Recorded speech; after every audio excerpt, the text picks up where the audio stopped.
everybody. You are welcome. You are welcome. Okay. I see we have a number of us already in this meeting room, and you are so welcome today. After about 2 weeks since we had our last convergence. If you know anyone who is supposed to be in this session and is not currently here, kindly reach out to them immediately. Let them know that we have started. Call who needs to be called. If you have a colleague who is around you, nudge them. Let them know that we have started. You're all welcome to the third webinar in this series. This is the post-module webinar for Module 3. We are all welcome this morning. I just dropped in the chat room how you feel this morning. I see good morning. Thank you. I see Bimisoye, Dayo, Malaro Labode, Sandra, Sarah, Olushola Ojeriola, Sarah Joseph. You're all welcome this morning.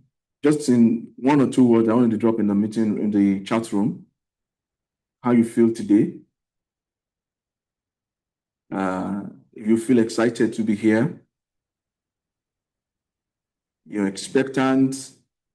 Yeah, someone says nice. Yeah, great to know that. You're welcome, Shegun. Great, yeah, energy. You're all welcome this morning.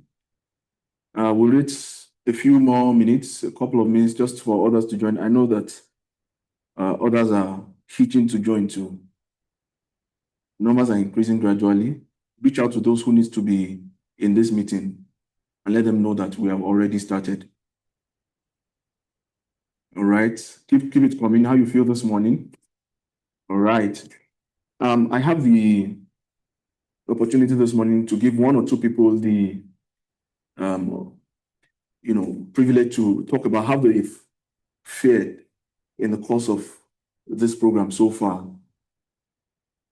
If you would like to unmute, just take 30 seconds to talk about how the learning has been since we started. Anyone?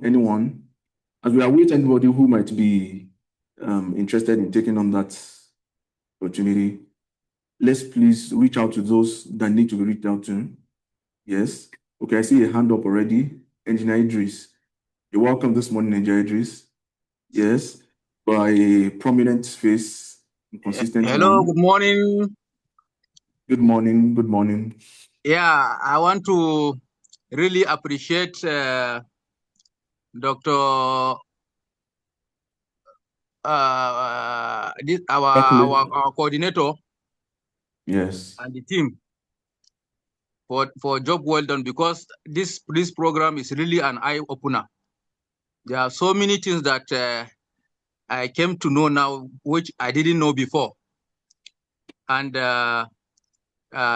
we really appreciate this program is timely, and we hope that IITA will continue with such program that will improve the institutional knowledge in the area of, especially in this area of cybersecurity. Thank you very much. Thank you so much. Thank you so much, Idris. Yeah, you've been consistent, and I must comment on that. Yeah, thank you so much. And thank you for the kind words. Yeah. Is there any other person? Just raise your hand, use the widget there to indicate that you would like to speak. I have just about 30 seconds here before we move on.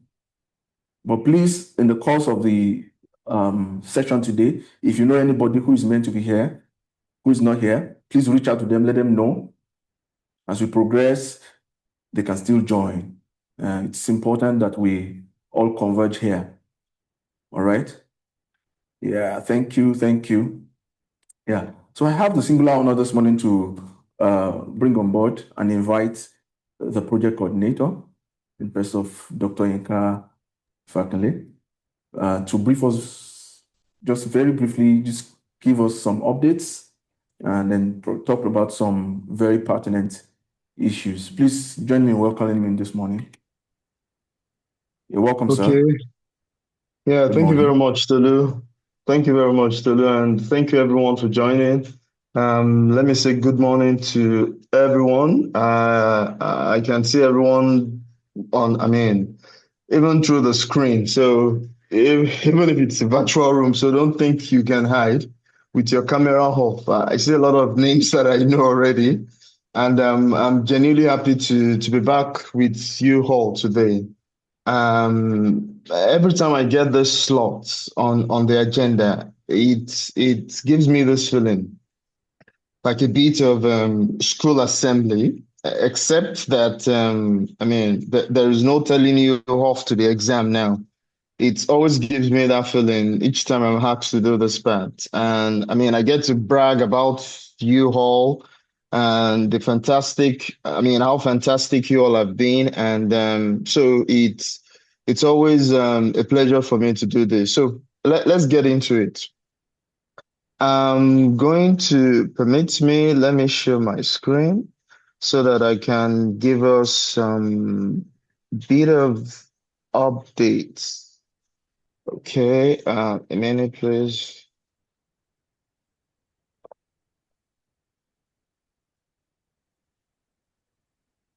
Okay, so I want to believe everybody can see my screen. Yeah, okay.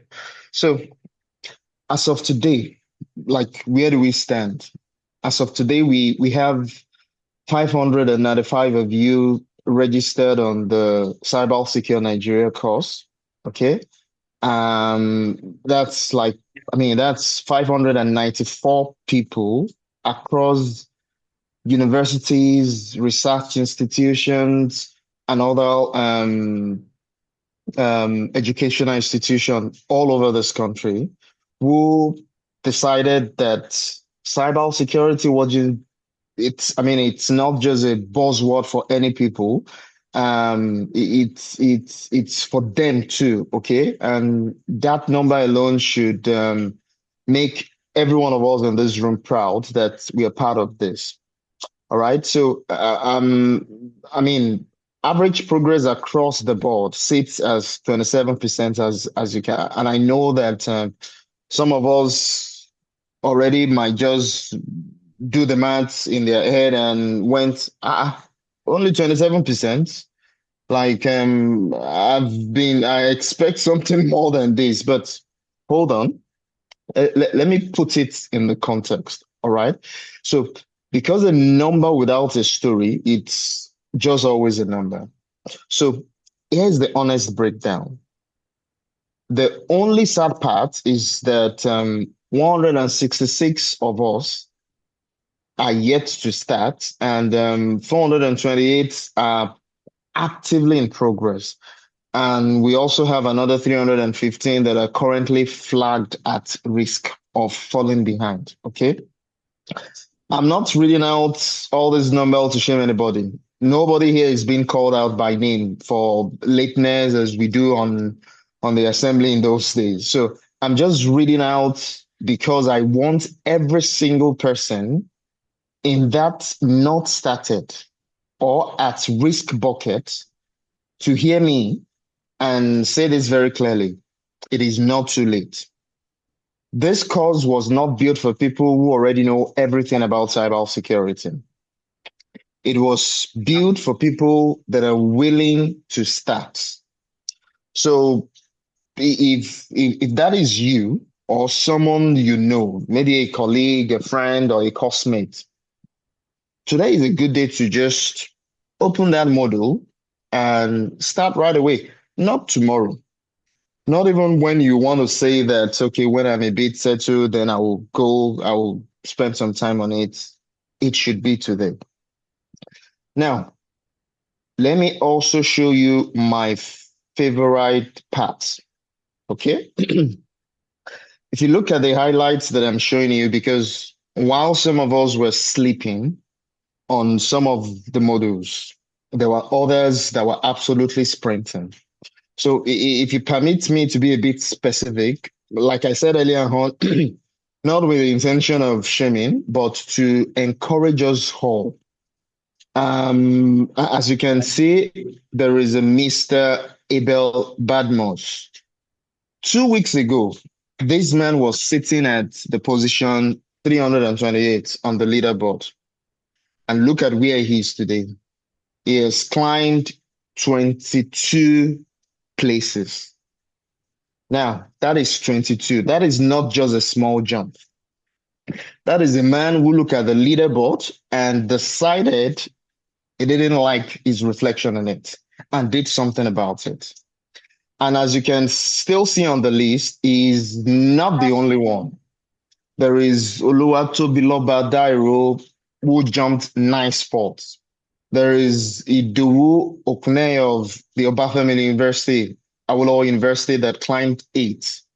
There is also Odanike Samuel. There is Joseph Mwemba. There is Oluwamuyiwa Adekonojo, and there is Dayomi Shope. They all push themselves up 7 places each. Okay? Different institutions, different starting points, but one thing in common. They showed up and they kept showing up. Now, speaking of institutions, we have a picture of this too. 18 institutions deep, and it makes for an interesting reading. Let me show you this first, okay? So, sitting at number 1 is the National Horticultural Research Institute. And they have an average, so let's go back to the average. Yeah, okay. And they have an average of, something under 40%. And right behind them, there is the Federal University of Agriculture, Abeokuta, at 35.8%. Then the Pan-Atlantic University at 33%. Nigerian Stored Products Research Institute also at 32%. And then Afe Babalola University at Ado-Ekiti, rounding up out the top 5 at 30.5%. Now, here is the fun part. Look at the top 5 again. Horticultural Research Institute, Federal University of Agriculture, Nigerian Stored Products Research Institute. I don't know what's in the, I don't know what is in the water at our Agricultural Research Institute, but they are currently running away with this cybersecurity leaderboard. And I just felt somebody needs to explain that to me after this call. And how is that possible? All right. And just behind them, University of Ibadan, Bowen, Obafemi Awolowo University, University of Ilorin, and of course, IIT as well. They are all tightly together between 25% and 29%, which tells me that this race is just far from settled.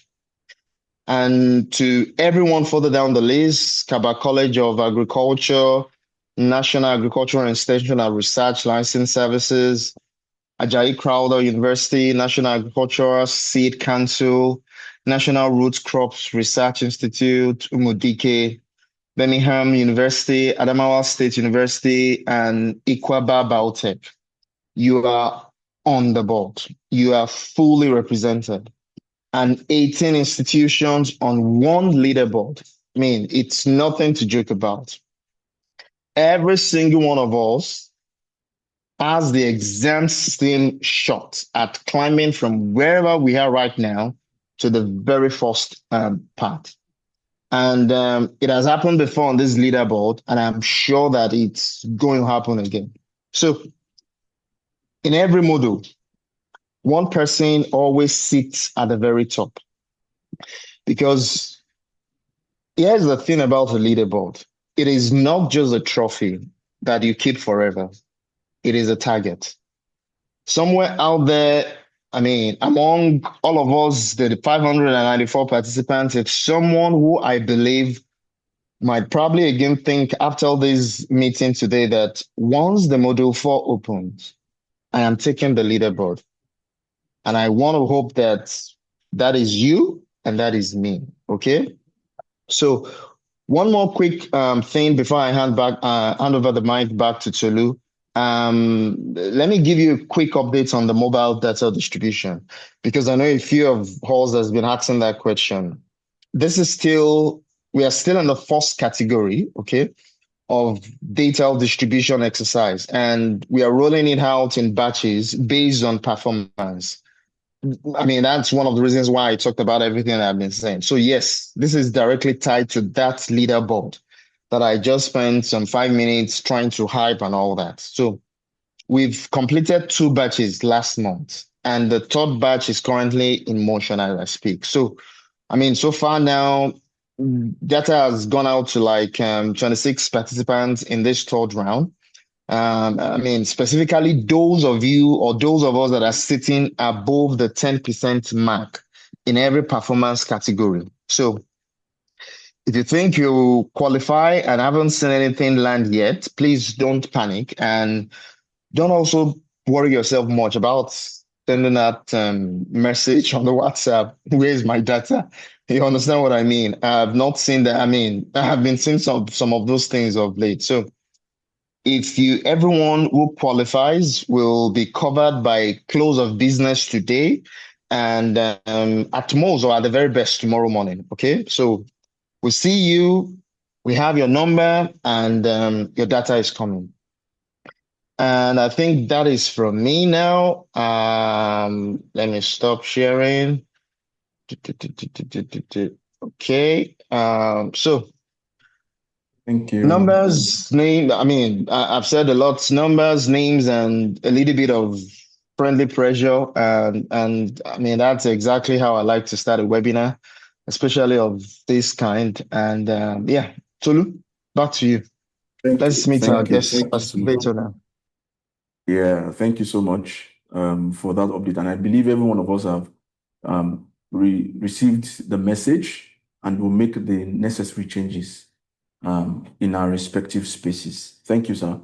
All right. So next on the agenda this morning is I have the honor of introducing today's guest facilitator in the person of Ricardo Uribe.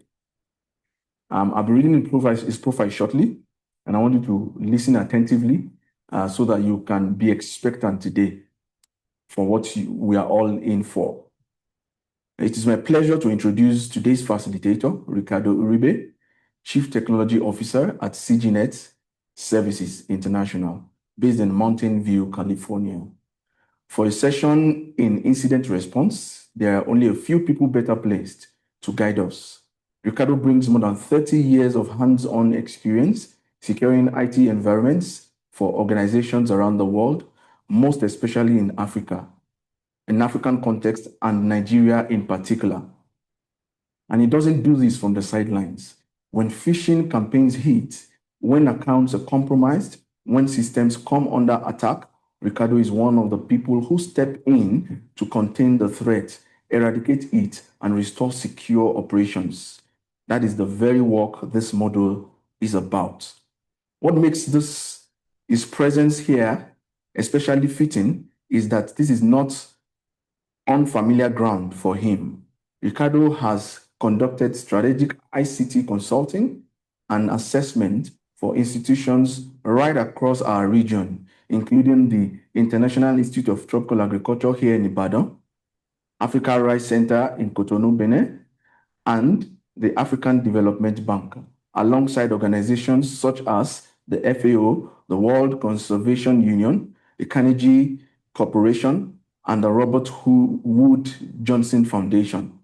He understands the realities our institutions face because he has worked inside them.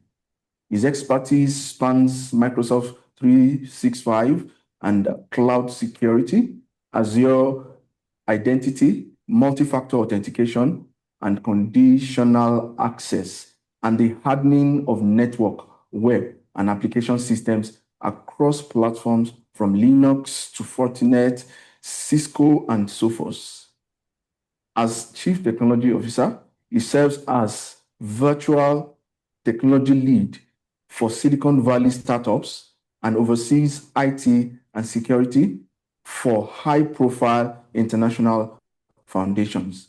He has built the incident response playbooks organizations rely on when things go wrong, covering containment, eradication, and recovery, and led the post-incident review that turned a bad day into a stronger defense. Ricardo's career also includes serving as Chief Information Officer at CIAT in Colombia, a fellow international research organization, where he rose from within the IT and GIS team to lead the entire organization's technology function. What sets Ricardo apart is his ability to translate complex technical challenges into practical, business-focused solutions and to speak to a technical team and executive leadership alike, whether a vice chancellor, a director general, a scientist, a researcher, an administrator, an HR or finance professional, or an IT officer, even a student. You will leave today's session with guidance that you can act on. Please join me this morning, everybody, to welcome warmly Mr. Ricardo Uribe for this morning's session. You're welcome. You're welcome. You're welcome, Mr. Ricardo. We're so glad Thank to you, have you Tulu. here this morning.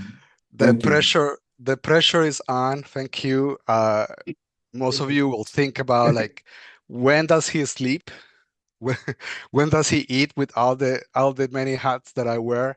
And I'm very privileged also to have a good team and to also have good friends around the regions to help out with cybersecurity.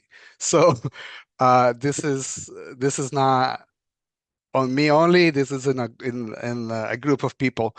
And so yes, like I said, the pressure is on. So we'll move on this. I want to echo earlier Engineer Idris when he said that he really enjoyed these presentations, enjoyed the course, and it is in a timely manner that this is happening right now, and IIT and NetHope got together to do this, and I hope they do it often, because a lot of the teachings of the information that we gather here through these modules, through the sections, is something that we need to remember from time to time. I myself have gone through all three modules as well, so I'm reaching you guys. I'm about to start the fourth module, just because there are definitely things that I have to remember. There are things that we might do because of training, but sometimes it's something that we have to remember. And one of those things that I think is very important is the CIA triad, the confidentiality, integrity, and availability idea of how to manage data, for example.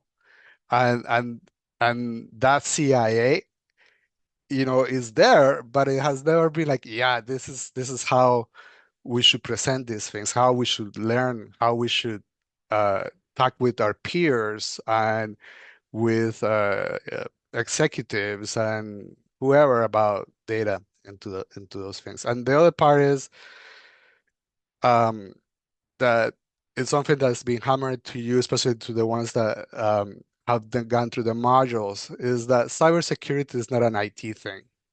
It is IT is part of cybersecurity, but every one of us is part of cybersecurity. And I don't get tired of saying this, especially because people think that any incident is it should be blamed on IT. And of course, we're not going to talk about blaming, but the only way that we can be protected is when everyone thinks about IT. In today's talk, I'm going to be going through cybersecurity incidents response and reporting, which is the topic on module 3. There will be 5 areas that we're going to go, we'll quickly talk. And let me go here. There we go. So we're gonna go in the first section. We're gonna talk a little bit about recognizing security incidents. What's an event? What's a breach? Then we'll go into early warning signs, and there is a term also that we talk often. Cybersecurity is about the uh, key compromises that you'll see it in a minute. And also, we'll go into following how to do reporting procedures. There is a system of how to do it, and where everyone participates. Not only the IT people, not only the cybersecurity people, but everyone in the organization uh, is part of this following the reporting procedures, and also the incident response and the support recovery and how we do this. Because the only way we can improve is the continuous improvement. I'll touch on this part. So when we move to recognizing security incidents, there is some topics on like events. We'll talk about events. And one idea that I was thinking of how to show you what an event is, and I'm sorry, I'm gonna get a little bit too geeky on this. In every network, any computer network, there is something called a firewall. And a firewall sits in front of the internet or in between the internet and your network. And the firewall is what protects your network from attacks most of the time. And when I will say 99% of network attacks, the firewall will work. Not 99, more nearly 100% will work on that. The people, the hackers, the malicious people that are trying to get into our networks, they're going to try many different ways. And the first way they're going to try is to go through the firewall. They're going to try to scan the firewall. They want to try to see what's behind the firewall. And they're going to, so they're going to point their tools to the whole network, but the firewall is going to stop them. Okay. A lot of those attacks are events. Okay. And IT people that will have access to the firewall will see this.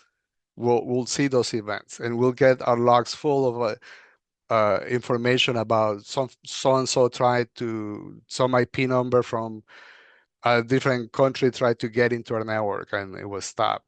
But those are events, and one of the key here is that we try to get into what is normal and what is not, and all of us know from our work day to day what is normal.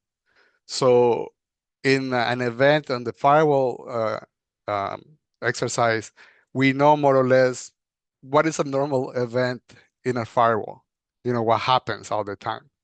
But once in a while, something will try to get through, and it will get through a little bit further than that.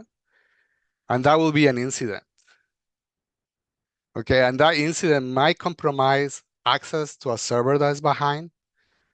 And it could be that that that malicious person where it was able to see that there's a server behind the firewall.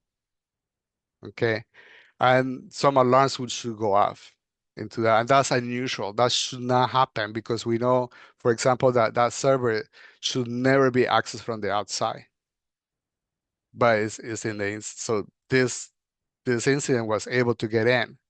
So that's an incident, and that should raise our alarms higher, like something's going on. And then that is an event that's compromising the integrity of our network. And then if that continues, then that will become a breach. And the breach is when we know that there's a person that got into that server that was able to look around and do some malicious thing, and we'll go into what can those things happen. So we know from our day to day, what is normal and what is not, that becomes to the level of an incident or a breach.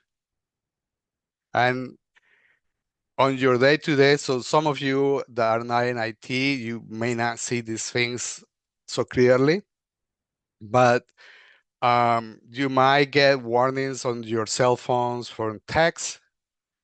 You might get an event or when you get a text from someone saying, please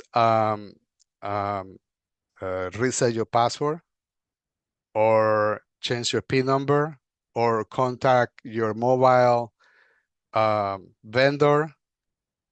So those things I always try to do something. And unfortunately, these days, some of these things are normal, but it becomes an incident when you start looking into that, and then we hope that doesn't go into a breach. But those things will happen, and we work on these topics: event, incident, and the breach. There are some common types of attacks. The most common one these days is phishing. And we have seen in the previous module what a phishing is.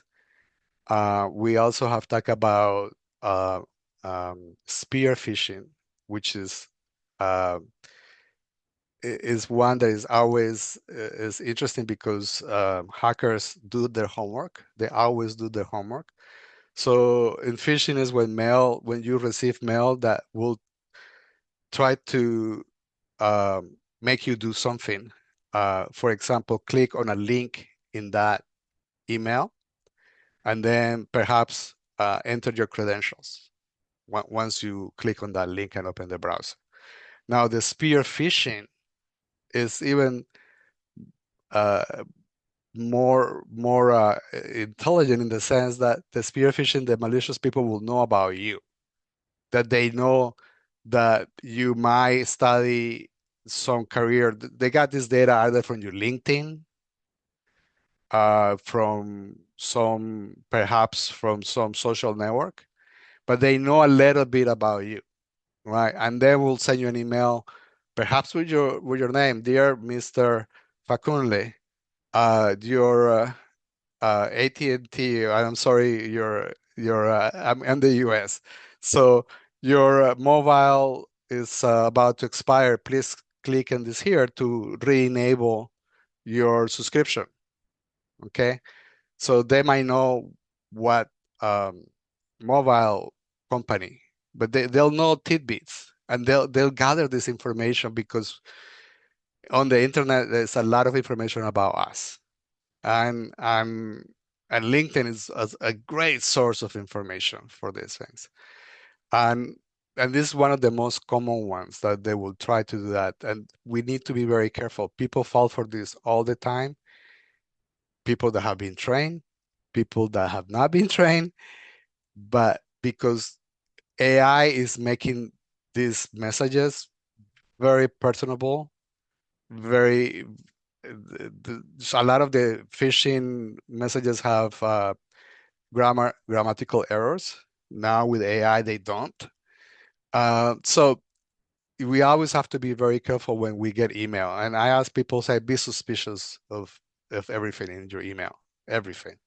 So don't trust 100%.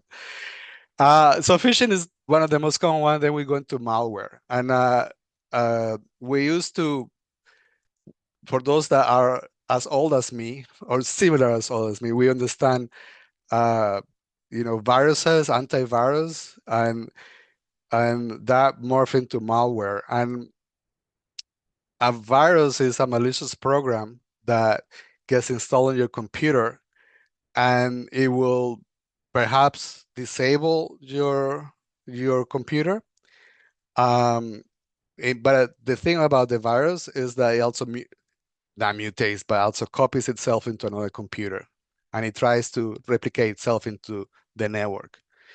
And that's something that has been learned for decades. That there's a lot of research on how this happens, and of course the malicious people know how to do this, and the malware a similar idea is where is when perhaps you download a tool that you think that was going to help you out, but instead it has a payload, has something in the software that will activate something bad to happen to you. It could go from ransomware, which is the next one, which will start encrypting your data, and that's not something fun. But it could also be that will install a pop-up in your browser to try to make you click on different links, or it will try to install advertisement, something as innocuous as that, but it did to control of your machine. And we don't want to do malware because malware can also install other software that can make the hijackers manage the machine remotely. The next one that I just touched on is ransomware. And ransomware is one of the most destructive attacks. This is the one that we want to prevent all the time. This is because it encrypts the files, and it doesn't encrypt the files of your, how your Windows or your Mac, your basic files. It encrypts your data. Okay, anything that it may not be a Windows or a Mac, but it will just encrypt your data. You don't, and if some of you that students or professors, you don't want that to happen because to unencrypt a file, you need a special key. And if you don't have that key, you have to brute force trying to do it. It might take 100 years, 1,000 years, depends how strong that key is, to unencrypt that data. And the only way, there are some ways to do it. One way is to pay the people that have your data by ransom, and we do not want to do that because that's encouraging them to do that. But the other one also would be perhaps to restore, but before we restore, we have to do other things. So ransomware is one of the most destructive ones. We talk about unauthorized access, and that goes into the CIA triad in the availability, that only people that should get access to the data should get access to the data. But also goes along with phishing, in the sense that a lot of the main goal of a hacker is to try to steal your credentials or to steal something worth to you. The credentials is worth to them because they can access data. Okay, so we go into data breaches, which we talk a little bit of ransomware, but also in data breaches, it could be files.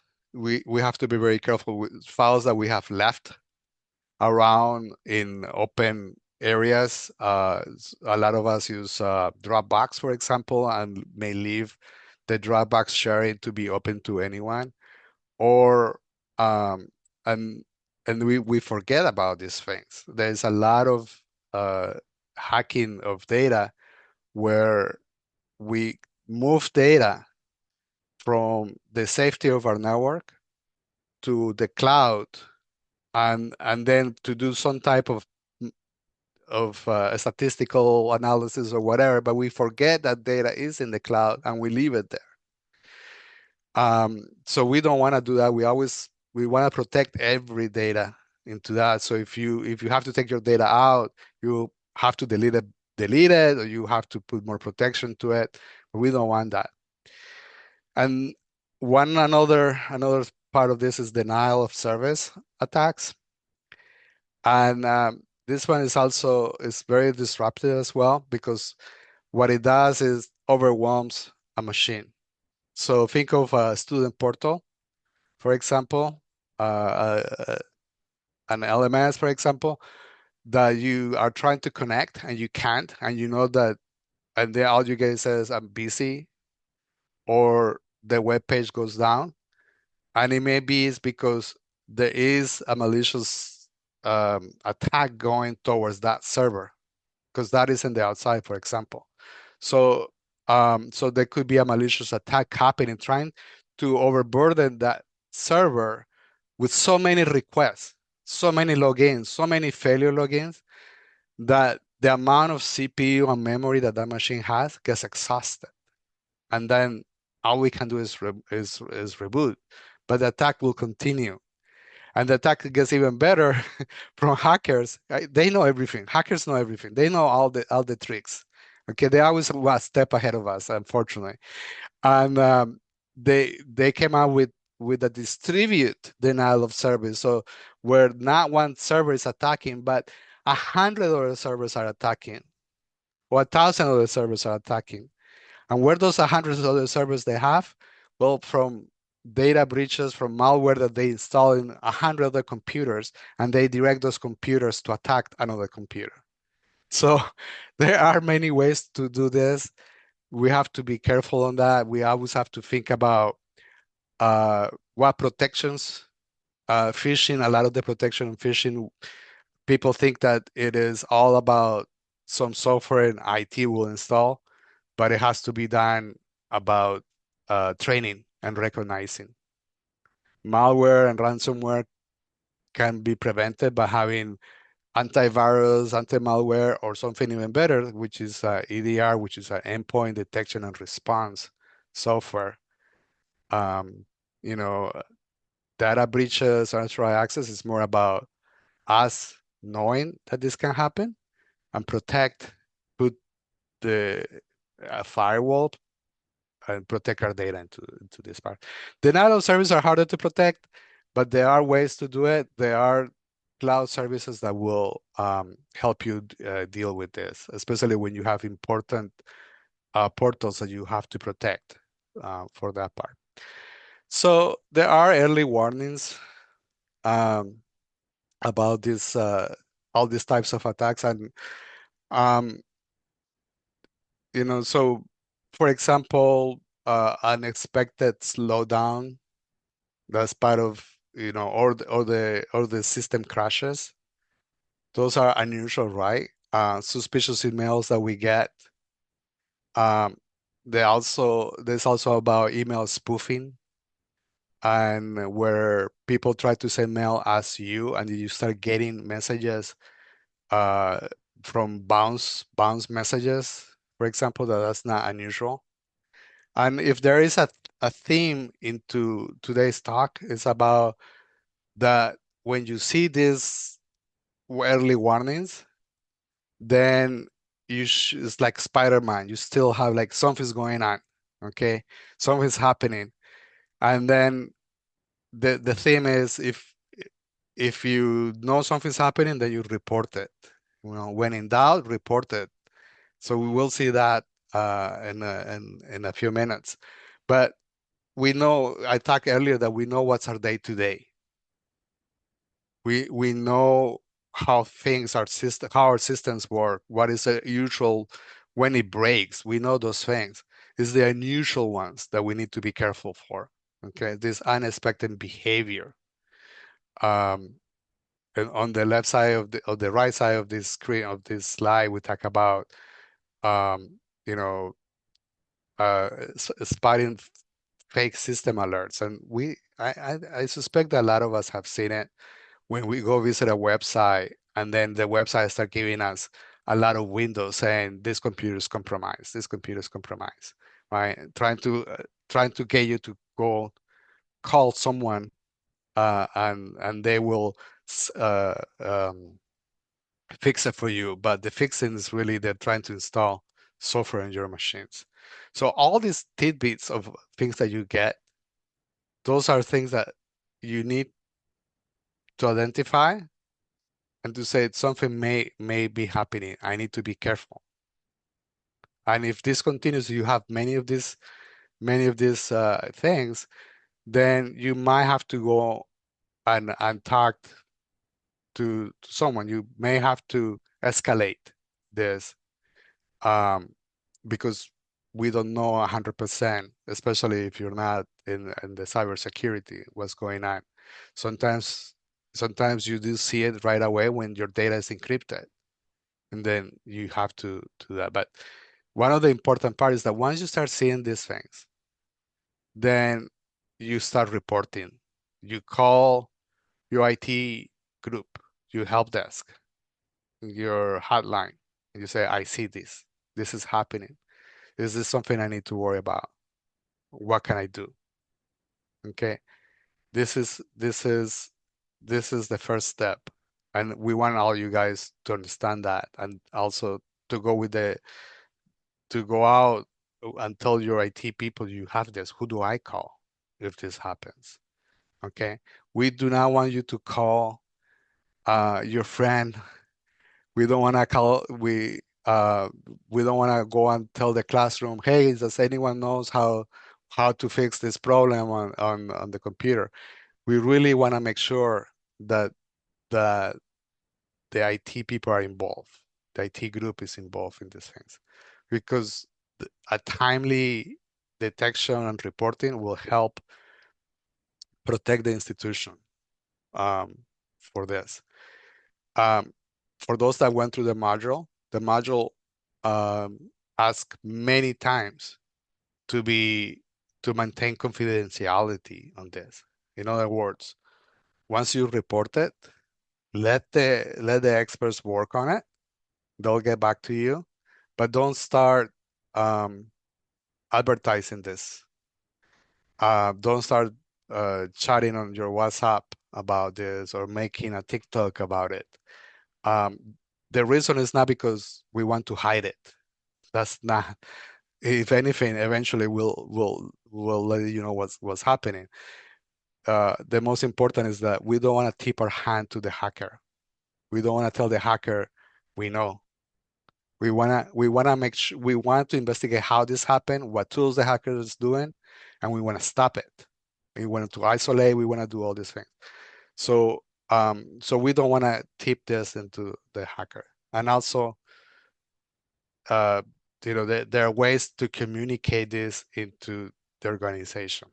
So so who to contact? Your help desk, your security team. It's very important you tell what it was, what did you see, the time and date, what system, what make you suspect that this is happening, and the sooner the better. Okay. There is an incident life cycle, and this goes from identification. Right. So once you reported this, then the IT cybersecurity will start looking, okay, let's look and see what's going on. Let's confirm that it is an incident, and let's look at the scope. How big is this? Only for this machine? It was only on the email side. Is this a malware or is this a ransomware? What is it that we're doing to do that?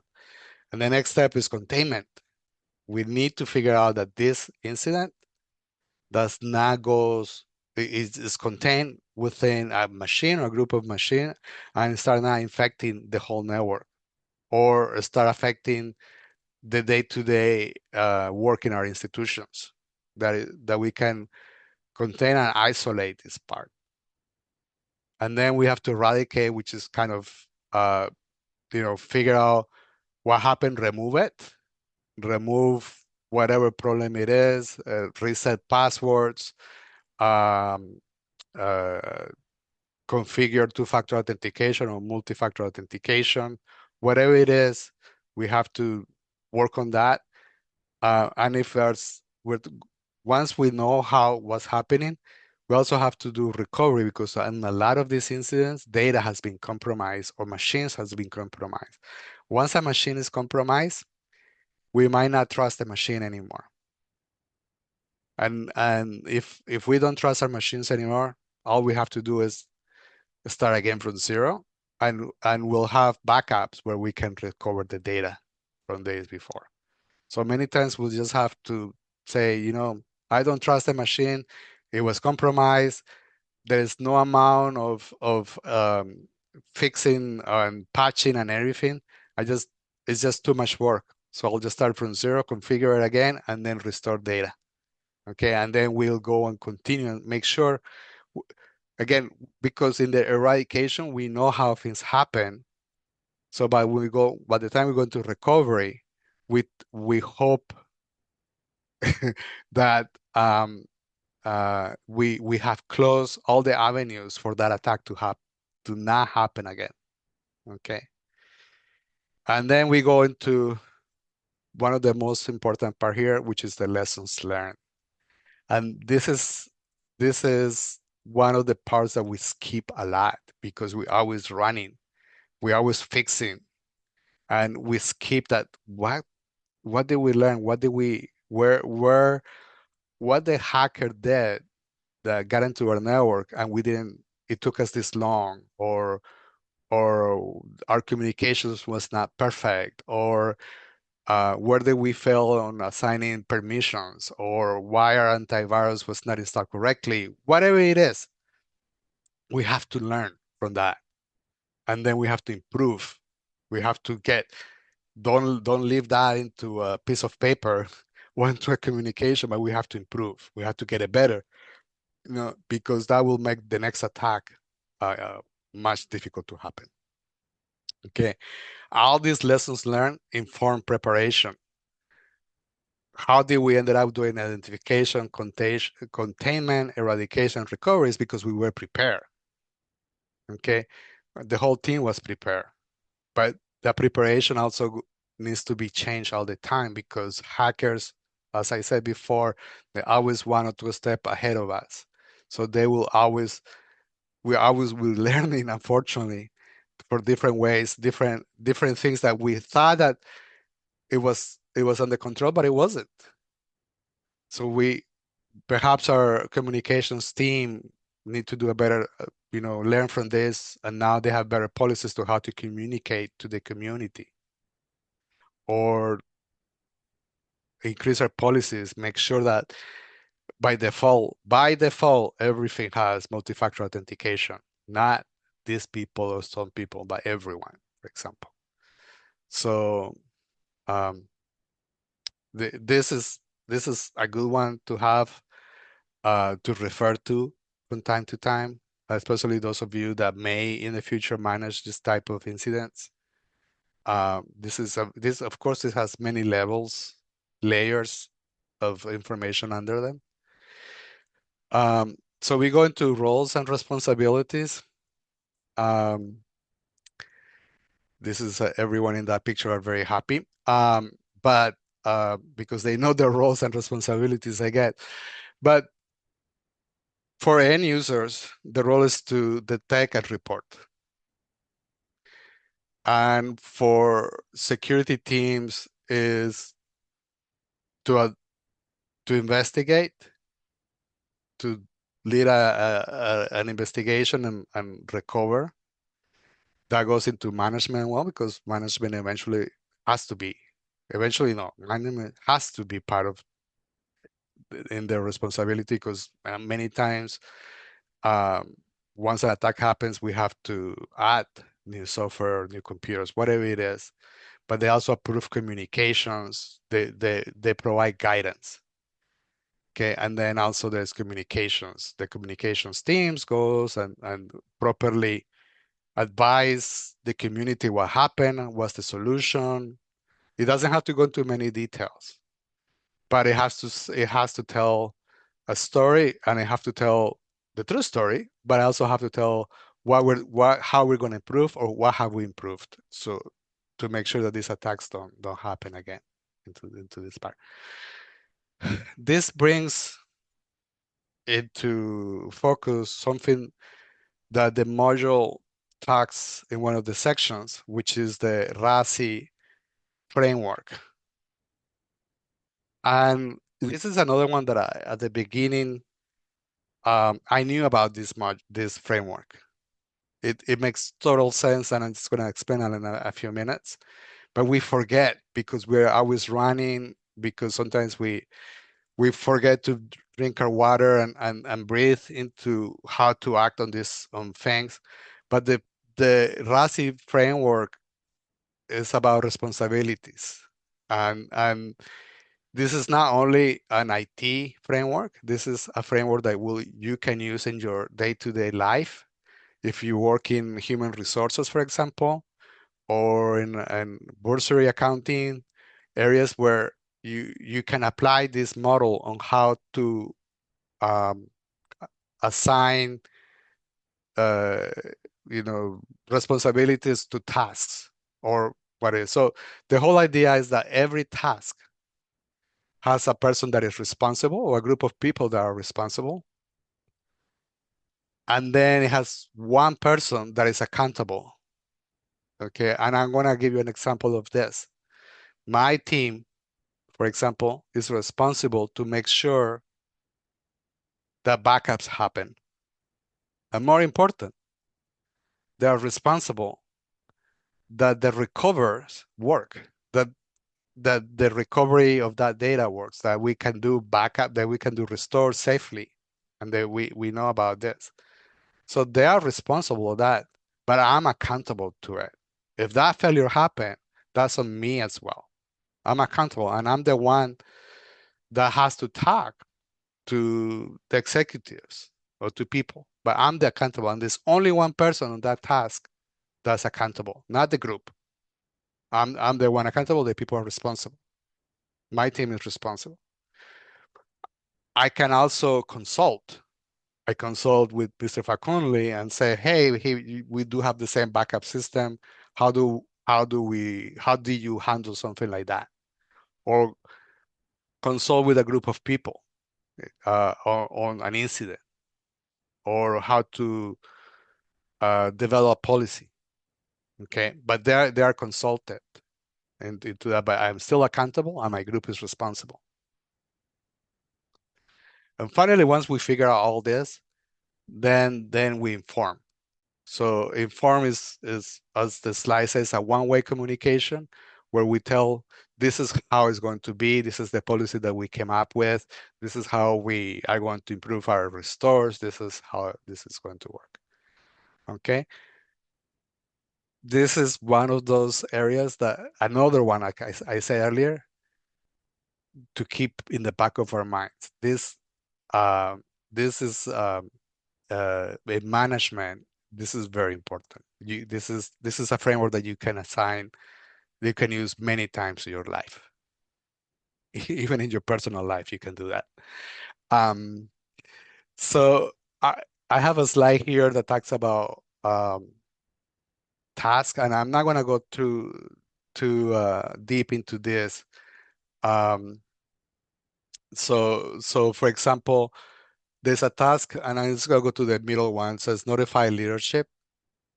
So it is the CTO, for example, is accountable,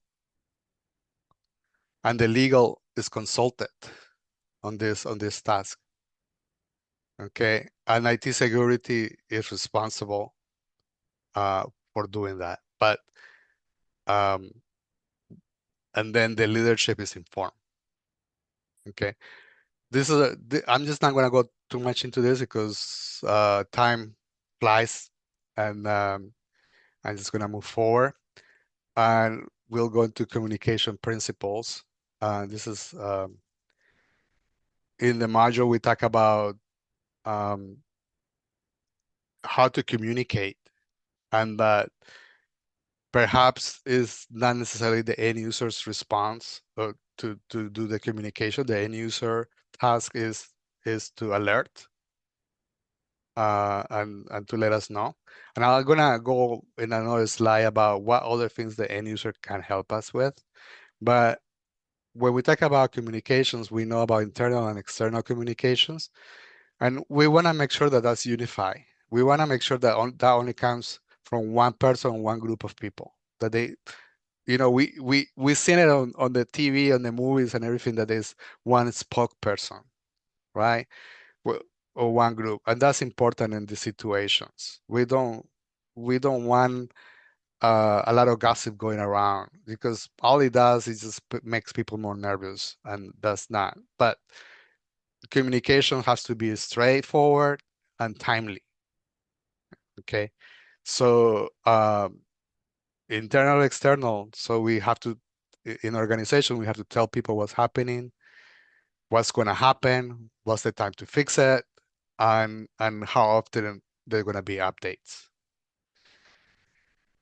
Now that we have rules, that we have that the government is asking us to report data breaches that affect the community, the organization, then or the people that is perhaps sponsoring our work, we also have to inform them.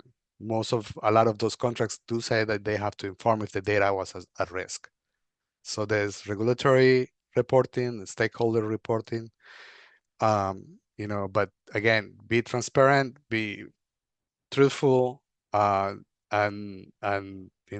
you always to the point, improvement into this part. So what can end user can do besides reporting? Okay, if they see their machine compromised in one way or another, one of the first thing that person should do is disconnect the machine from the network. Either pull the network cable out if that's one of those computers, and most likely these days it's going to have Wi-Fi. So disable the Wi-Fi or put it in airplane mode. Put your mobile in airplane mode. We want you to do that. We do this mainly because we don't want the infection or what is happening to replicate to other machines in the network. Sorry. Don't start engaging and clicking on whatever the malware is asking you to do. Forget about it. You know that something's odd. Okay, don't start. This is the part where we panic, but we shouldn't. We say, okay, no, this is going on here. I have people that can in the institution that can help me out. So don't start fixing. Don't stop clicking. Okay, report, and then we don't want you to reboot your machine if possible. Please don't do that. Please wait until the cybersecurity team come back to you.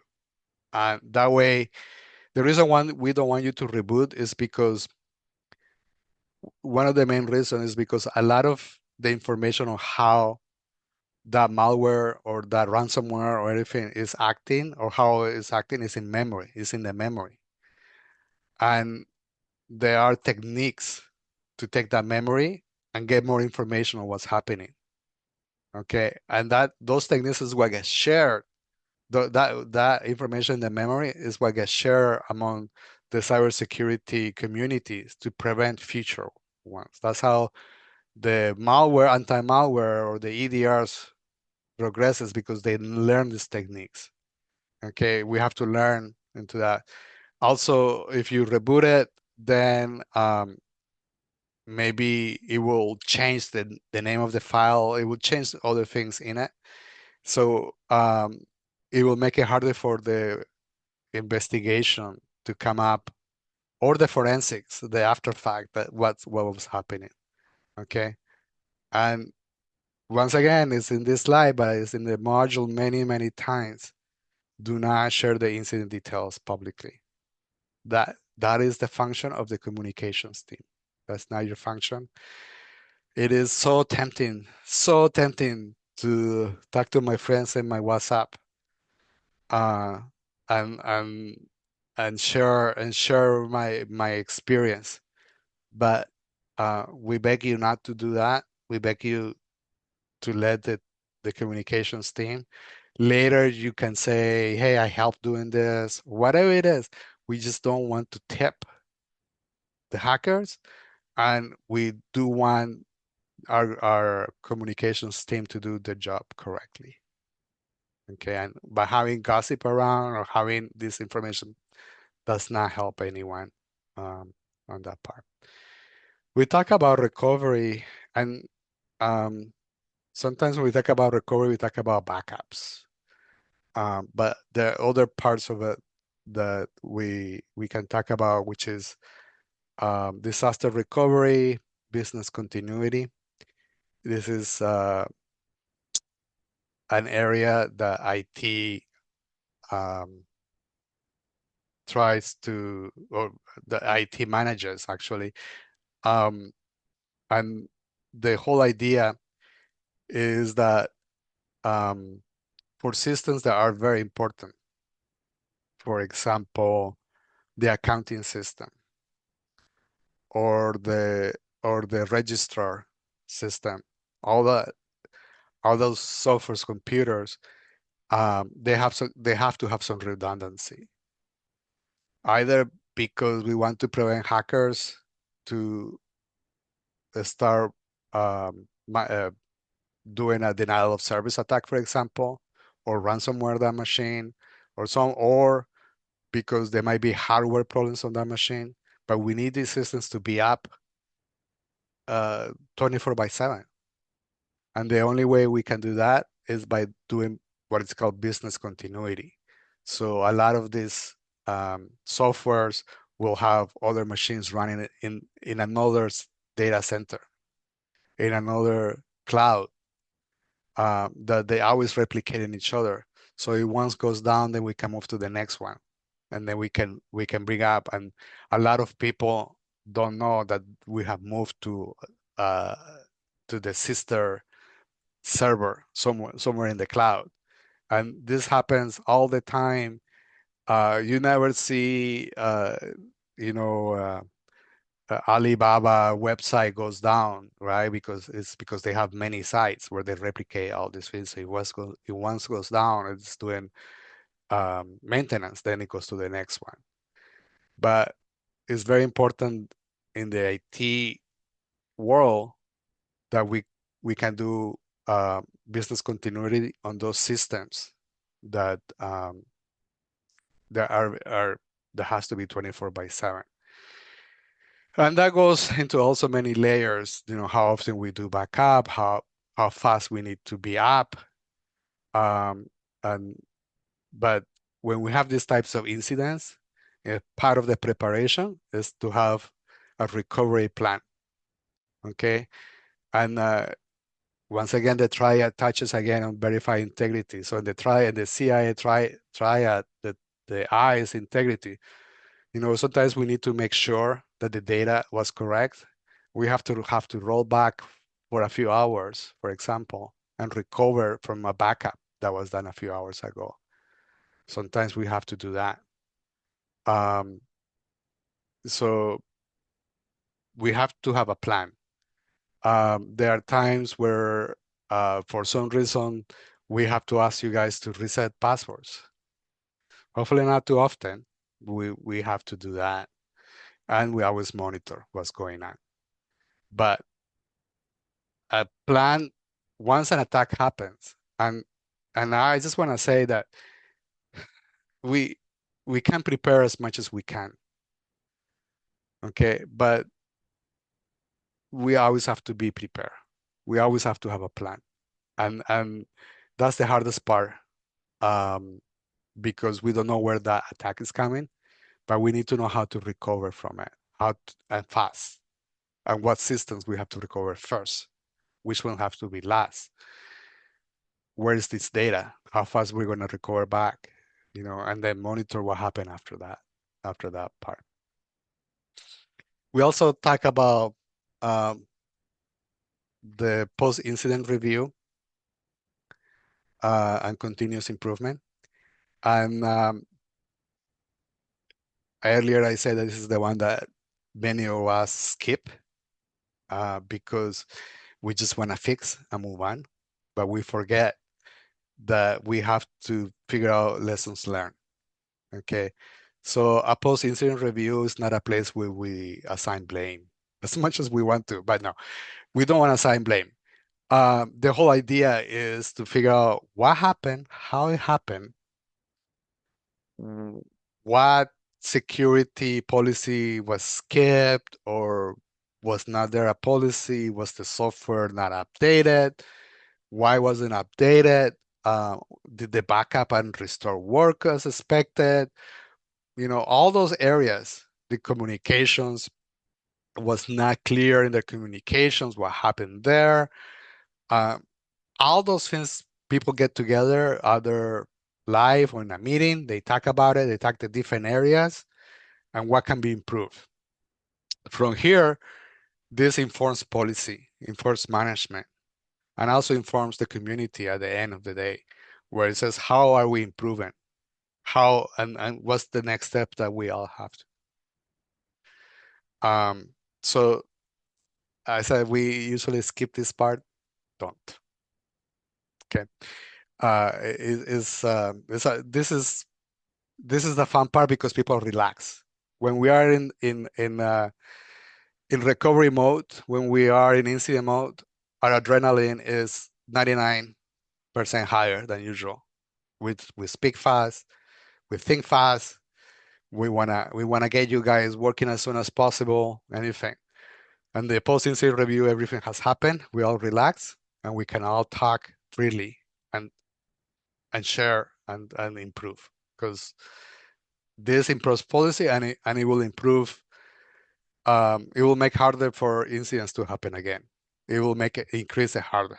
It makes it harder for new incidents because we are more prepared for that. All right. So I have talked a lot and I'll continue to talk because I have some exercises for you. But this module was a long module. I hope, but it's very enjoyable. I hope you guys get through it soon so we can talk about module 4 as well in a couple of weeks. But so I have some exercises. I will not dwell as much, but we'll see. So there's in this exercise there is a scenario where Dr. Okafor, a staff member at Greens Left University, receives an email from and it tells the domain IT-support at green1.edu requesting that he urgently verifies his account to avoid deactivation. The email includes a link to confirm his university login details, but he clicks on the link and enters his credentials. Shortly after, phishing messages are sent from his account to students and staff. All right, so our challenge, identify the incident. All right, so the incident is actually very described here, is that Dr. Okafor fall for phishing, and in this case probably was spear phishing, and he gave his credentials out. Okay, I do want to point out that Dr. Okafor missed two signs of this as a phishing, and the two signs were probably in the email from, okay, this green1.edu is suspicious, IT-support is suspicious, but that is but he clicked on it and he probably saw the messages as well going out or get bounce messages. So the identification of that incident is that phishing went out from his mailbox into that. What to do next? Well, the first thing, if he knows it, is to report it. The first thing that should happen from the IT point of view is what we call the containment. In this case, we will most likely reset his passwords, his credentials, and log him out from anywhere he was connected to. So that will stop the hackers from having access to Mr. Okafor account. But unfortunately, from here, the phishing messages are already left to other staffs as students. So now the other staff and students may click on those messages. So we have to continue with the containment. And in here, we have the option to pull out that message from their mailboxes. It's not an easy thing to do. It takes time. But because this was a phishing, we want them to prevent them from doing this. So one of the ideas will be to do this, to pull out. The second one, if the removing that message from people's mailboxes is not possible because the system doesn't allow, because the policy doesn't allow it. One way or another would be to send an immediate message to the group explaining in a calm manner, do not click on it, delete it. This was malware or phishing. And it's in this case more it's like training for that part. But we want to contain that from the students and staff. Otherwise, we're gonna have to keep resetting passwords for everyone that falls for this. The communication, I talk about the communication, the outline reporting. So in this case, we have to tell, if this went out, again, we do have to tell people, please don't connect. Hopefully, an IT communications person can do it. The spokesperson can do this. And then also we have to figure out then how to prevent this from happening. So perhaps, and this happens all the time, which is speak with Dr. Okafor and explain how he felt for, what signs. I have said to you that as much tools IT has to prevent phishing or malware, is they're not perfect. And at the end of the day, it's on all of us. And phishing is one of those. I doubt that we are anywhere near to ever get phishing out of contain. Phishing will continue one way or another. And the only way to stop it is on us. It's on us. So we have to train not only Dr. Okafor, but everyone else how to recognize phishing, all the types, where the text, anything that. So I'll move to the next slide. I just go through the slides really quick. Sorry, guys. I just spoke instead of showing these things. So some actions.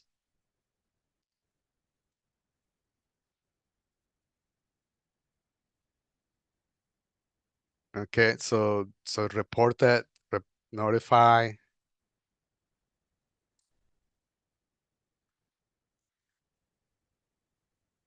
All right.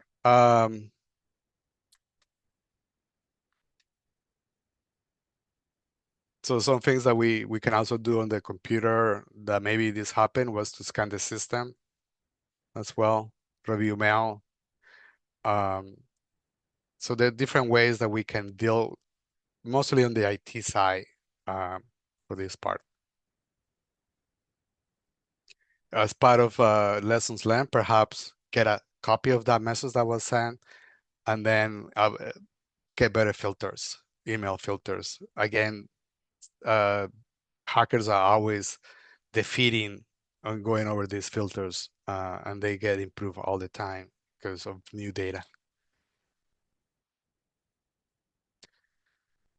In scenario 2, we talk about reporting, and in this case, the whole idea is that we get this report in our email. This is more on the IT side.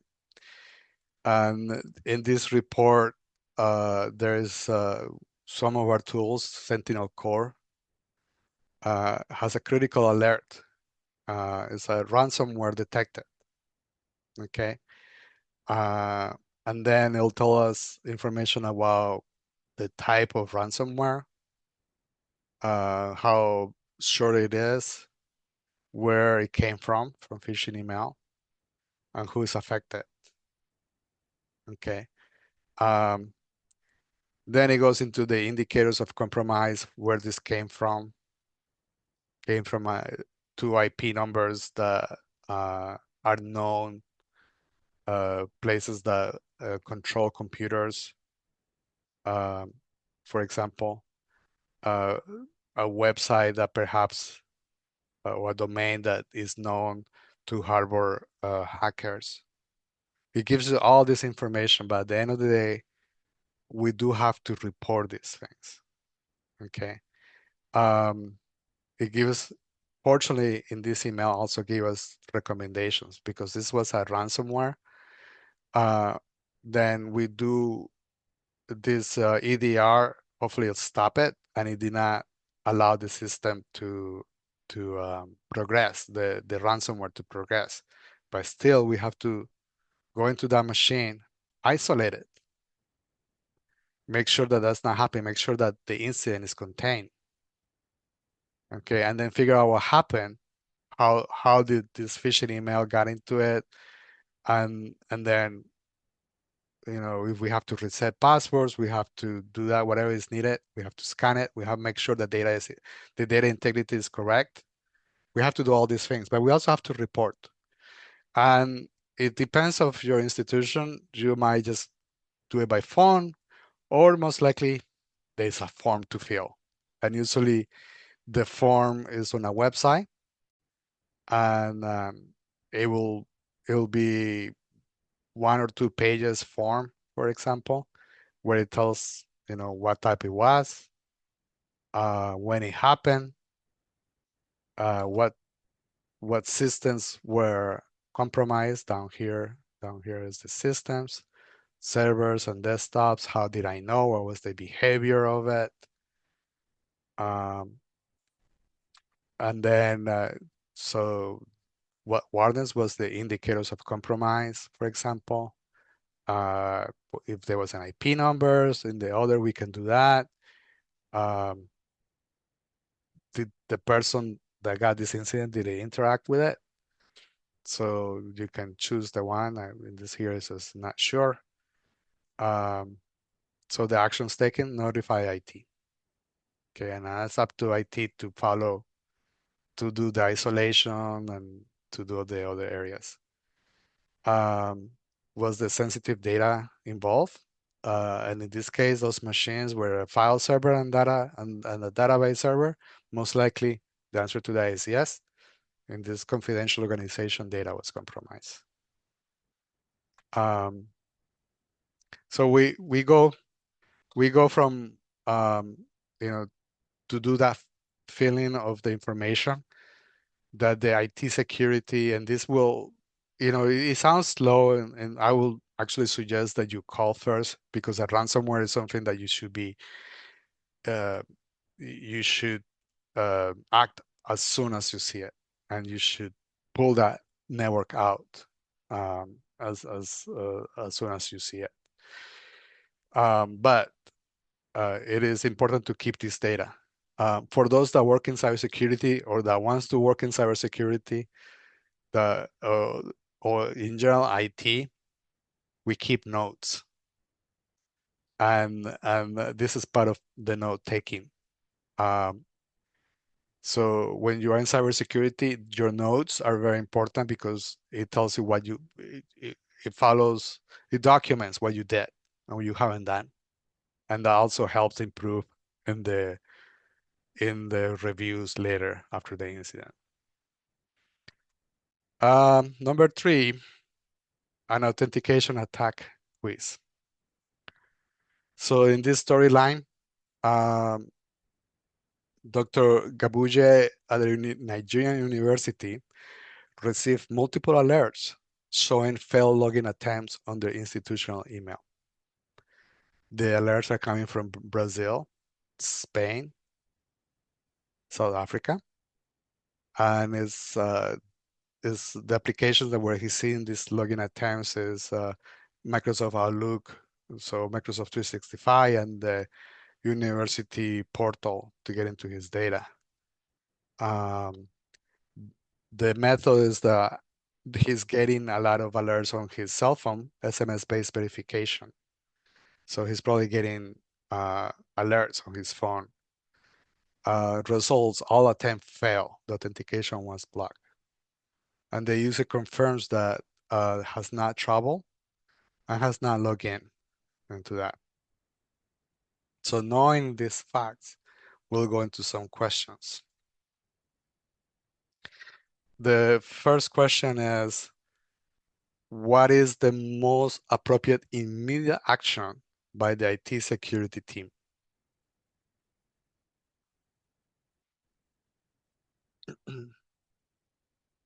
So I'm not going to through all of this, but I'm going to say that the most immediate action is C, is reset the password, revoke the active sessions, review the signing logs, and validate the MFA configuration. Now, listen, remember that the all logins were that this attack failed. Still, IT did their job. They make sure, and they went a step forward and say, you know what, you're getting all these attacks. They're probably brute force attacks where they're trying to break into to know what his password is, or maybe they already know the password and they're trying to break into their multi-factor authentication. So IT went a step further, and it reset the password, revoke the sessions, look at the logs, make sure that no one has logged in, make sure that MFA was working. Hopefully we don't use SMS as a multi-factor authentication. Hopefully we use authenticators instead. And then we do that, and then we continue monitoring and we talk to the user about it. Question 2. What is the most accurate explanation of this activity?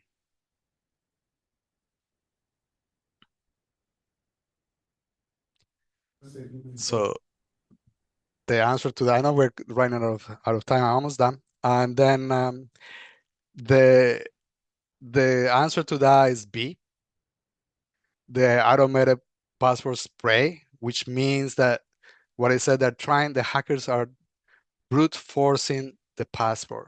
They're trying to guess, and they have a software that keeps trying the password, and they're trying from different places.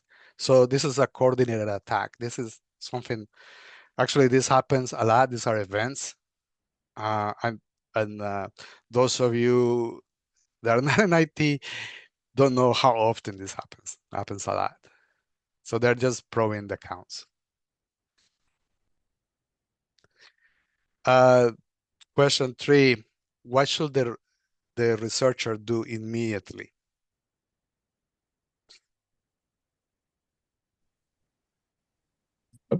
Hello, Ricardo. Yes, sir. Okay, so maybe we allow the participants to drop their responses on the chat, such that, yes, so we've seen some responses coming in on the chat before you reveal the answer. Yeah. Thank you. I didn't see it. Okay.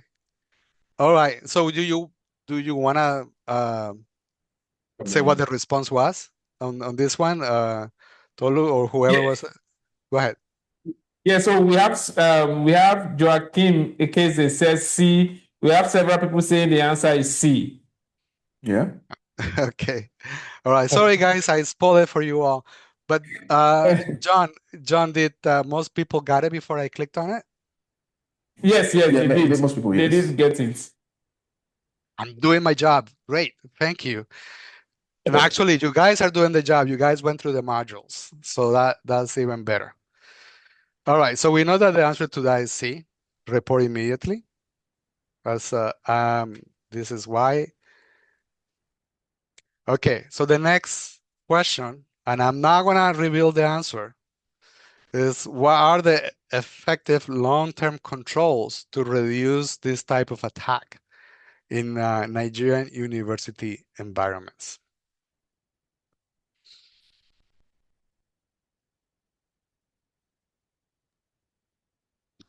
Okay, so we can continue dropping our answers in the chat. I see several people saying E. Okay, I see Abdullah Bashir says C. So we have several people saying E, and we have just one person that said C. Okay, more people are saying E. Yes, we have several E. Okay, we also have a C again. Okay. Yes, so majority says E. Please, you can go ahead with the answer. John, what's the answer? E. Majority say Ah, E. All right, John. Okay, that's correct. The answer is E. And it's all of the above. We definitely want to have a stronger passwords. People ask me what is a strong password, and to that, a strong password is a password that is long. It's 15, 16, 20 characters long. That is what a strong password is. The problem is to remember the password. For that, we have password managers, and I think earlier modules show that. We also want to go and change passwords, but not as often as you think. Okay, ideally, people should change password once a year. The often that you require change password, people tend to write their passwords nearby, and we want to discourage that. We don't want people to keep their password under the laptop, for example. Enable multi-factor authentication, 100%, and hopefully not SMS. We understand that sometimes our cell phones do not only allow SMS and not allow other applications, but the more secure is to use what is called an authenticator. Okay, that is the most secure way. SMS is no longer as secure as people thought it was. Training people, training about phishing, identifying behaviors that put you in danger and what to do about it. Training is 100% effective. And not only once, 3-4 times a year. It's annoying. We have to do it. This is what helps IT and helps your institution be safe. VPNs from a known source. VPN, please don't use free VPNs. A free VPN is only, it calls for perhaps using a free VPN that has malware on it. I don't support. Hopefully the institution will have a VPN that you can use to access the data remotely. So all of these are things that you can do, that the institution can do, that will increase your security for that. So if in doubt, report it. This is what we want you guys to do. All right. Be aware. I hate saying this as much as I hate saying it, but be suspicious. Question the email, question the text that you have. Is this correct? Be judicious of what you put in your LinkedIn. Okay, because all that information can be used to spear phishing you, spear phishing your family, or your team, the community, whatever it is. So you have to deal with, be careful of how you work on this. And these days, with artificial intelligence helping the hackers more than helping us, it makes it even harder to identify these things. I talk about security. I talk about response, cybersecurity response, the cycle of it, that everyone is involved. The other great thing is about that this module has is that everyone has a place when there is an incident, and everyone collaborates during the incident, and then we learn from the incident. Okay, so that's important. All right, this is the end of my talk. I'm going to drink some water here, and then have Tolu and company continue with the question and answers. And if I can help, I'll be around. Thank you, everyone. Thank you. Thank you. Thank you so much. Can we just sincerely appreciate Ricardo today? Thank you so much. Thank you so much. I've learned a lot personally, and I believe that everyone on this call has learned a lot too. Starting from the background you laid about the types of attacks that could come and all of that, and then the response that need to to meet those attacks. I particularly love the RACI, the RACI acronym, that responsible, accountable, consulted, and informed. Please let's keep it coming. Let's appreciate Mr. Ricardo. Thank you so much. Thank you so much for this wonderful session. Your I pleasure. believe there will be questions.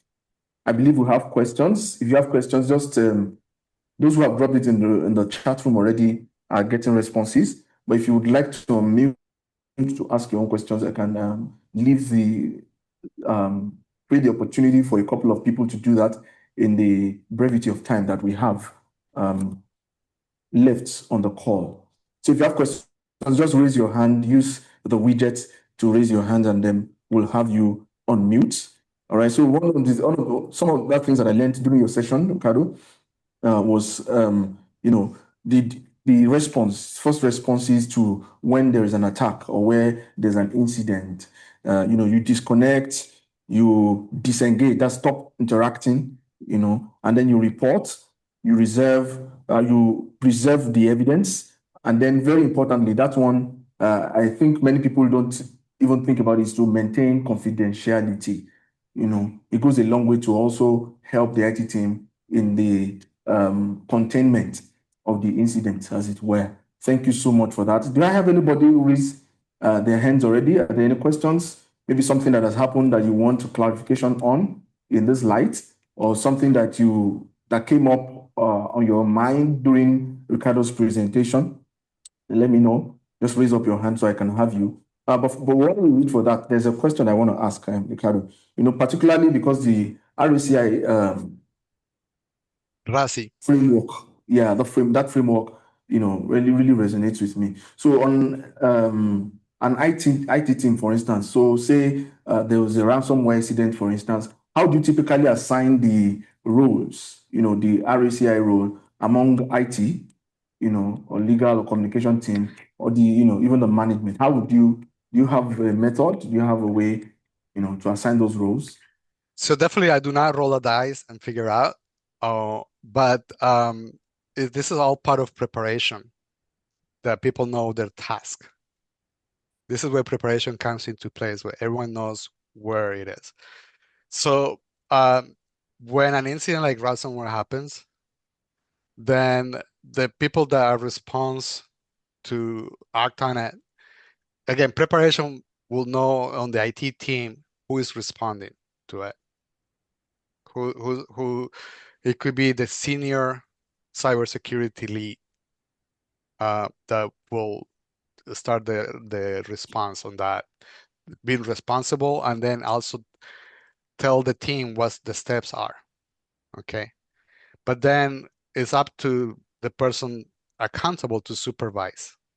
And usually the person accountable in this case is probably the information or the technology officer, or the vice president of IT or someone like that. But the assigning, if nothing has been assigned, so it's up to the person that is accountable to start assigning. Who is that?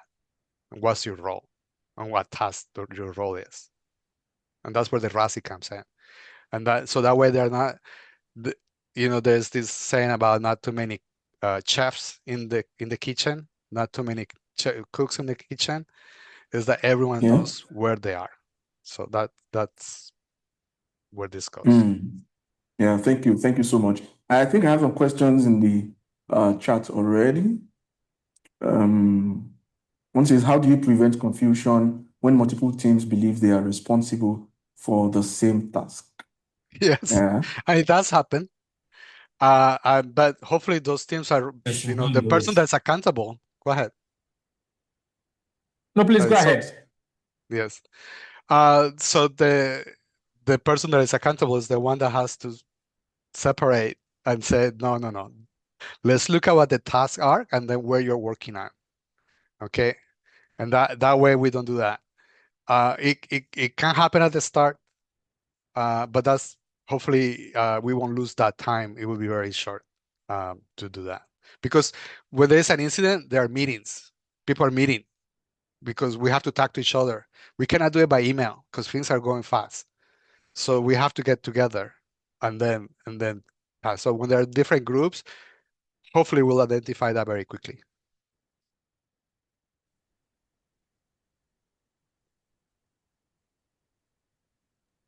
One says, during your lecture, sir, I did not get you on the role of stakeholders. Could you please lay straight emphasis on it? Sure. So a lot of our research is sponsored or funded by other organizations. One example is this lecture itself. It's been funded by NetHope. So NetHope is a stakeholder in this. They want to have an outcome. They funded this for the IITA team to provide, for the whole platform to be here, for me to be here, for the internet to be here. But if something happens, we're accountable to the stakeholder. IITA is, so when there is an incident, and we do have to inform them, because perhaps the data, the results of this is also their data into that, perhaps. Yeah. So if the data has been compromised, they should know. They don't need to know necessarily every little detail. Most of these things are specified in the contract between your stakeholder or your grant or things like that, like what will happen. Yeah. So that's the preparing. Thank you. Thank you on that. I don't think there's any question in the chat room for now. I see a hand raised. Tope Shuretire. Could you unmute to ask your question? Okay. Thank you. Good afternoon. Good afternoon. Yeah, I want to talk about the RASI role. How do we avoid a single point of failure for the accountable role? If being accountable is unavoidable or is unavailable, and we are saying that only must be one person, what happens in that instance? Yes, hopefully it doesn't happen often. The accountable person, if that person is not around, it's usually the second in command, or the person hired to do that. So if it's not the chief technology officer, for example, or the security officer, whoever that is, it might be the second, the deputy, for example. If that person is not around, then in that first meeting where the security group gets together is where there should be a leader. The person that is saying where we're going, or should identify who's the person accountable for the whole thing. So I don't know if Dr. Fankunle or John want to add anything. Okay. Yes. So you're absolutely correct in that sense, because as part of both incident planning and disaster recovery and also business continuity, there is need for succession planning, such that for every role, there are people that will be able to handle the role if the current incumbent is not available or is temporarily indisposed. And so most times it is not tied to an individual by name per se, but by an office. And always, at every point in time, for most organizational structures, there is someone to fill in the role of that office. And as Ricardo just pointed out, let's say we say the head of IT is accountable or is responsible.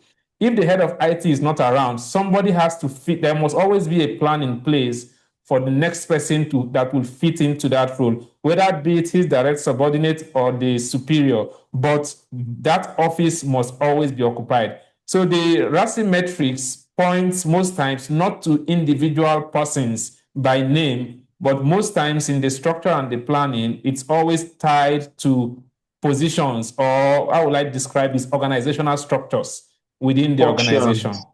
Functions, exactly. So if I can add a little bit to that, I think they've said almost the best way in addressing this kind of situation, because it will happen or it can happen. So one of the things I just wanted to add and mention is that The situation or that function will determine whether the next person that will take that accountable role will be someone lower or someone higher. The situation or the function that that thing is accountable to will, well, I mean, that's the only situation, that's the only thing that determines whether the other person or the whoever it is that is taking over that accountable role is someone lower to the original person or someone higher than the original person. So let's say, for example, the accountable person is the head of IT. And we have a situation where the head of ICT is not available. If there is a deputy head of IT, then that automatically should be the flow. But in a situation where you have a structure, you have head IT, and the next level is a bit lower to the head of IT. In that kind of situation, the accountability or the accountable role goes to someone superior to head of IT. I'm just trying to bring it down into what I believe. The scenario I'm seeing in my head from where that question came from. That's why I wanted to add those few thoughts. Thank you. Thank you so much. Thank you so much, Ricardo. Thank you, John. Thank you, Dr. Inka. I think I have other questions here in the chat room. We have enough time. Time for questions are actually rounding off now, but let's quickly take them. And I hope the responses too will be quite. Can I take one of them? Yes, the one please. from Babatunde Raji. All right. He says that I mentioned that a strong password is like 15 or 16 or more. At times you're limited to 4 to 10 digits. What can we do in that scenario? So hopefully that that is something to be changed soon for that scenario, because a 4-digit password, not a PIN number, a 4-digit password takes minutes to break. A 10-digit password may take a day or so to break. Because when you get into the 15, 16 is when you get into the 100 of years to get into it. If your password is only that, if you can only do 4, I will say use a great combination, not only of letters but also the ampersand or some other like that. But and of course, if you have access to multi-factor authentication or two-factor authentication, enable that. And then if you can tell the owner of the system that's not an acceptable risk. That's not an acceptable risk there. Thank you for that. Other questions. What advice would you give institutions with limited budgets for improving their incident response capabilities? Yeah, that's a tough one. Yeah, because all these systems do cost money, but there are grants given. There are what you call discounts given to institutions. I will say training your end users is very important. So if you can afford that, then please start there, training. And training goes not only watching videos, but also testing them. Sending fake malware or phishing, stuff like that. See if they click. There are many ways to test, but keep doing that. That's probably one of the things that I will concentrate a lot. And on the IT side, just make sure that the systems that you're using have multi-factor authentication. These days, passkeys as well, to have that third level or second level of protection. But so that will be the 2 areas where I will concentrate a little bit more on that. Okay, thank you for that. Also, let me see, is this a question or a comment? I think it's a question. He said, please, I would like that you speak shortly to senior officers mandating junior officers to use their personal system to treat institutional data. Okay, so those are great conversations. Those are hard conversations. Yesterday, I was talking to one of partner in Kenya who's doing testing their users, and the response of the testing is 11%, which is very low. So it means only 11% of the institution is going through the testing and the training. Sorry, is going through the training. 11%. So we're trying to figure out ways to encourage people to do the training. Make it a game or make it as part of the annual review or make it as something so people take this seriously. And the problem that we have is that management sometimes don't take it as serious. They themselves don't take the training. But this is a message that has to go for everyone. Everyone has to do it. Yes, the president doesn't want to do it, doesn't have time. People have to find time for all of this. Data should always be kept at the institution, not in personal systems. That is difficult to enforce sometimes. The triad kind of helps when we go into module 2 to identify what the type of data and what data should not leave the institutions. But data should be within the institution at all times. There's that's part of policy. So I smile. Yeah. It's a hard one. So. All right. Thank you.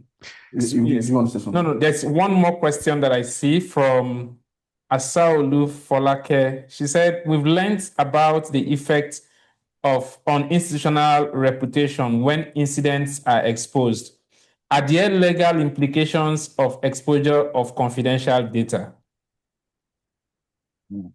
I think I'll let my friends in Nigeria answer, because now that you guys have a commission doing this, yes, the answer to that is yes. But you guys know that a lot better. Yes. Okay. So I think during module 2, we talked about the NDPR or NDPA, the Nigerian Data Protection Act, that is already been implemented in Nigeria, and I think the commission, which is the Nigerian Data Protection Commission, is responsible for enforcing the regulations within that particular legal document. And somewhere in that act, if you are properly sued by the NDPA, you might lose about 2% of your annual revenue. And so there is quite a lot of stringent penalties for failure to properly manage PII. Now, there's a difference between confidential data and PII, and personally identifiable information. And the NDPA mostly protects against the privacy of individuals, which is the personally identifiable information. But the aspect of confidential data, also exposing it, might also be a business risk to an organization. Let's say there are patented documents that are strictly confidential, or research data that are strictly confidential within those institutions that are confidential. They might not necessarily be privacy related, but they are confidential because they are documents or data that are strictly for the use of that organization. If they become public, the organization might lose the benefits that they naturally would have as an advantage of having such data. So there are two aspects. There is the legal aspect if it involves personally identifiable information and there is privacy breach. And there is also the loss of, or the business risks from making such data exposed to the public. I know Dr. Fakunle would have something to add. Thank you. Well, I think you said most of the things, and also like Ricardo did mention, I think we had this in the last module extensively on how to apply the acts, the frameworks, and all those things. So I think we've dealt enough on that, and I believe whatever we'll just be having now will just be like I'm just flogging the matters more than it should be. I don't think we have any questions again now, Tolu, or do we? Do we still have any other one? Yeah, there's one I think so it says, pardon me. Yeah, the person was talking about if you don't know who, although there'll be some other chats. Yeah, what do we do when there is no known reporting line in the institution? I remember Ricardo mentioning that. Do you know who to call? So if there's no reporting line in the institution, what do you do? You mean reporting line in terms of who to report An a matter incident. to? Yes. Okay. I mean, I don't know if you want to go for that, Ricardo, or you want No, to I'll do. let you guys do that. Oh, okay. Okay. Well, yeah, John, fine. Go ahead. Yes. Okay. So for the most aspect, I would say that for most organizations that there is probably a reporting function. Now, the line might not have been publicized or published, but the most aspect of it is that it might be there and it is dormant. And once we start raising questions from those that should have made those lines available, you will be surprised the information that you will be able to get. And the thing about it, which is some of the major advantage of this training, as we become aware of this and start making this requirement, be it to IT, to leadership, you're going to see that they would be able to take up this responsibility and then try to make these lines available. So my own advice would be that we should not just assume that the line does not exist in the institutions, but we should inquire. Inquire if there is an IT function, then there is probably somewhere that you should be able to report an incident. But the thing is that it might not be publicized. And so by your inquiry, then they will be able to make this information available to you. But generally speaking, if there is an IT function, then definitely there would also be someone responsible for handling such incidents. I actually like this question a lot because it highlights the need for institutions to become stronger in cybersecurity. And so they might have the line, they might not, but by you asking or raising awareness of this lack not happening, that might prompt them to do that and prompt it to enhance their way of to do it. Because at the end of the day, is the reputation of the institution that is that we're trying to protect. Yeah. Thank you so much, Ricardo. Thank you, John, for that. One last thought I would like to leave everyone with before we move into the next aspect is, one thing that Ricardo mentioned, that tools can be installed and implemented, but it's all on us. Tools are not perfect, but it's all on us. All right. So we are the last line of defense for any institution. The humans, are the very important part of the security. Thank you so much, Ricardo. Thank you so much, everybody, for this section. I believe it's been so much value for our time. Once again, thank you so much, Ricardo, for sparing this time and for delivering so much value to us today. Okay, so I move to the next aspect of this engagement, which is going to be taken by my colleague, John. It's about the updates and what's next from here. Okay, so thank you very much, Mr. Bolaji. So first, I would want to also thank Ricardo for this presentation and this the level of information that has been made available to us today. For me, I would say if there's one thing that became very clear from this presentation is that if you are in doubt, just report. That's the important thing. Don't report first before you investigate. We are of the culture of trying to fix things. When things go wrong, we are tempted to try to fix it up ourselves or call someone that our friends we know to help us or to try to do one or two things. Well, as my boss will say, we try to form Jackie Chan. But in any case, one thing I've picked today is report first and then investigate later. So at the end of today's call would be within the hours, we'll get an email alert on Module 4, which is around institutional cybersecurity practice. And it covers a different aspects from access control, identity management, network security fundamentals, endpoint protection, device management, vulnerability management, patch management. Covers quite a lot, goes into security policy and governance. And so that module is what we are going to be moving into. And I would also want to use this opportunity to tell everyone, especially those of us that have not really commenced or have not progressed, that the LMS platform is a self-paced platform.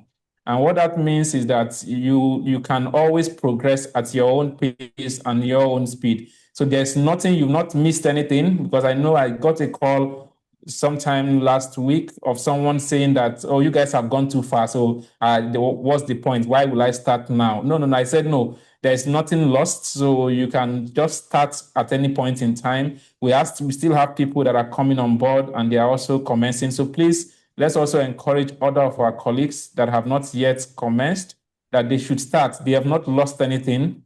The post-webinar series are always onboarded on the platform, on the LMS platform. I saw a question around whether the recording of this post-webinar session is going to be made available. And yes, all post-webinar post-module webinar is being made available on the LMS platform, so nobody misses anything. So please, let's talk to our colleagues and let's ensure that we're able to build a strong security network within our institutions. Thank you very much. Yeah, thank you so much, John. So we've all heard the Module 4 is going to be up anytime from now. Just look out for the notification in your emails or check the LMS platform to see that. Thank you, John. So lastly now, our time is fast spent. We are a few minutes beyond schedule. I do apologize for that. I'll be inviting the project coordinator to give the closing remarks. Okay, so I want to say thank you, everyone. And let me also add to say, I mean, that was fantastic from Ricardo. No matter how many years you've spent on some of those things, when you hear someone with vast experience like Ricardo speaking, you would always speak something. You would always see something different from the way you had always seen it before. So I say a big thank you to that. And I also want to say thank you to everyone for making it out today.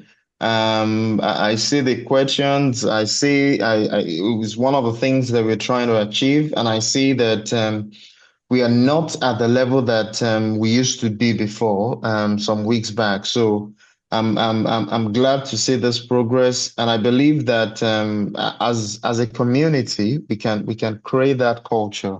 Like I said earlier on in the morning, we don't necessarily need to wait for the government. Some of those things can be done at a community of best practices level, if you understand what I mean. And that is exactly what we're trying to do. And I believe that we can do that. Okay. Thank you, everyone. And I would say that we should all have a very good best of the day. And for our speaker today, a very good start of the day. Thank you. Thank you. All right. Bye-bye, guys. Bye-bye. Thank you.